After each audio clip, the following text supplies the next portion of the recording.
নামাজের মধ্যে দাঁড়ায় শুধু আপনি আর আমি, তুমি আর আমি, তুমি আর আমি, তুমি আর আমি। সুবহানাল্লাহ। আল্লাহু আকবার দিয়ে শুরু হইল, এরপরে তার প্রতিটা বাক্যে আল্লাহর সাথেই তার কথা হচ্ছে, আল্লাহর সাথেই কথা হচ্ছে। সুবহানাকা আল্লাহুম্মা ওয়া বিহামদিকা ওয়া তাবারাকা ইসমুকা ওয়া তাআলা জাদ্দুকা ওয়া লা ইলাহা গায়রুক। প্রতিটা বাক্যই আল্লাহর জন্য, আল্লাহর সাথে বান্দার একটা সম্পর্ক শুরু হয়ে গেল। সুবহানাল্লাহ। এবার করে আউযু বিল্লাহি মিনাশ শাইতানির রাজীম, কার বিসমিল্লাহির রহমানির রহিম, কার আল্লাহু আলহামদুলিল্লাহি রাব্বিল আলামিন, সমস্ত প্রশংসা কার? আর রহমানির রহিম কে? মালিক ইয়াউমিদ্দিন কে? ইয়্যাকা না'বুদু ওয়া ইয়্যাকা নাস্তাঈন। বান্দা আল্লাহর ইবাদত করে সাহায্য কার কাছে চায়? ইহদিনাস সিরাতাল মুস্তাকিম, আমাদেরকে হেদায়েতের পথ দেখান কার কাছে চায়? প্রতিটা কোথায় কোথায় বান্দা আল্লাহর সাথে কথা হচ্ছে। সুবহানাল্লাহ। এই জন্য মুমিনের সিফত, মুমিন নামাজ ছাড়ে না। কোন এক কবি বলছেন, হর চিজ মে লজ্জত है अगर दिल में मजा है, हर चीज में लज्जत है अगर दिल में मजा है। যদি পলকটা পরিষ্কার থাকে, দিলের মধ্যে যদি মজা থাকে, তাহলে সে প্রত্যেকটা জায়গায় মজা পায়। সুবহানাল্লাহ। নামাজ পড়বে তার মজা, মজা পাইছেন আসিয়া। আসিয়াকে উত্তপ্ত বালুর মধ্যে শোয়ানো হইল। গোপনে মুসা আলাইহিস সালাতু ওয়াস সালামের উপর ঈমান আনেছে। ফিরাউন খবর পাইছে, নিজেকে দাবি করে আনা রাব্বুকুমুল আ'লা, আমি বড় খোদা, অথচ তার স্ত্রী মুসার উপর ঈমান এনেছে। ফিরাউনের মান ইজ্জত সব গেছে। এই জন্য ফিরাউন আসিয়াকে এবার অনেক ভয় ভীতি দেখানো শুরু করলো। এক পর্যায়ে আসিয়া যখন মজা পেয়ে গেছে, ফেরাউনের কথা তার কানে ঢুকে না। রাজার স্ত্রী, বিশ্ব সেরা সুন্দরী ছিলেন আসিয়া, সুন্দরী এবং বুদ্ধিমতী মহিলা ছিলেন আসিয়া। ফেরাউন সিদ্ধান্ত নিল এবার আসিয়াকে শাস্তি দিবে। উত্তপ্ত বালুর মধ্যে আসিয়াকে শোয়ায় দিল। উপরে পাথর চাপা দিয়ে রাখছে, আসিয়া যেন লড়তে না পারে। বালুর মধ্যে শুয়ে আসিয়া আসমানের দিকে তাকায় আছে। এক পর্যায়ে আসিয়াকে বিবস্ত্র করেছে, তার কাপড় চোপড় সব খুলে ফেলেছে।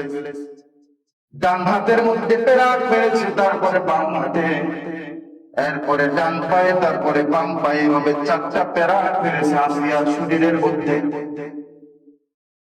আসিয়াকে ডাক দিয়ে বলতেছো, আসিয়া তুমি মুসার খোদার উপরে ঈমান এনেছো, এটা বাদ দাও, তাড়াতাড়ি আমার উপরে ঈমান আনো, নাইলে তোমাকে এখানে শেষ করে দিব।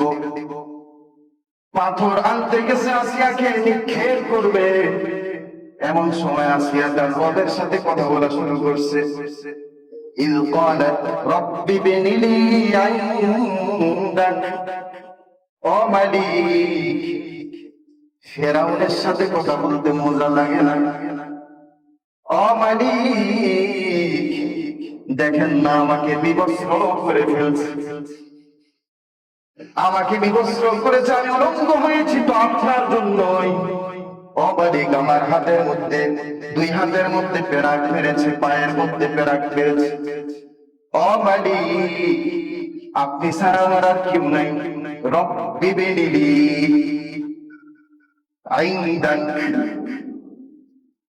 ইনদাক, ইনদাকা, এই কথাটার গভীরতা অনেক বেশি। ও মালিক, এখানে আপনি আর আমি, আপনি আর আমি, তুমি আর আমি ছাড়া কেউ নাই এখানে। সুবহানাল্লাহ। রবের সাথে কথা চলতেছে। ইয ক্বালাত রাব্বি ইবনি লি ইনদাক, ও মালিক, আপনার কাছে আমার জন্য বানান, আপনার কাছে আমার জন্য বানান। এখানে আল্লাহর সাথে কথা চলতেছে। জান্নাত পড়ে আপনার জন্য, আপনার কাছে আমি, এরপরে বাইতান ফিল জান্নাহ, আমার জন্য জান্নাতে আপনি একটা ঘর বানান। সুবহানাল্লাহ। চিন্তা করুন। আল্লাহ তাআলা বলে, আসিয়া ওই যে পাথর আনতে গেছে তোমার মারার জন্য,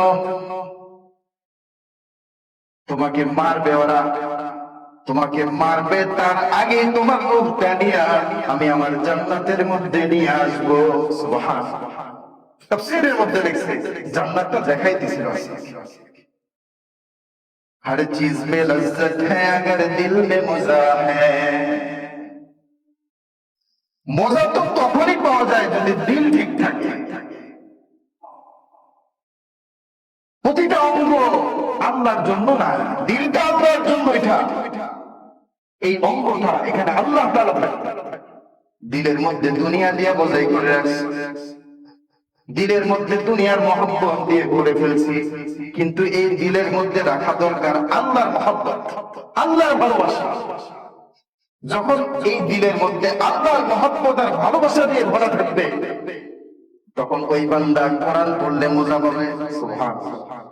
কোরআন না পড়লে তার ভালো লাগবে না। ওই ইমানদার আসিয়ার মতো ইমানদার। সুবহানাল্লাহ। আসিয়া এই ঘটনাকে আল্লাহ কোরআনে রেখে দৃষ্টান্ত উপস্থাপন করেছেন, শিক্ষা উপস্থাপন করেছেন। এই আমার পর্যন্ত সমস্ত মানুষের জন্য শিক্ষা। দেখো, ইমানদার হইলে আসিয়ার মতো ইমানদার। ওর দিলের মধ্যে আল্লাহর মজা ছিল। আমাদের কোরআন পড়লে মজা আসবে তখন, দিল ভালো থাকবে যখন।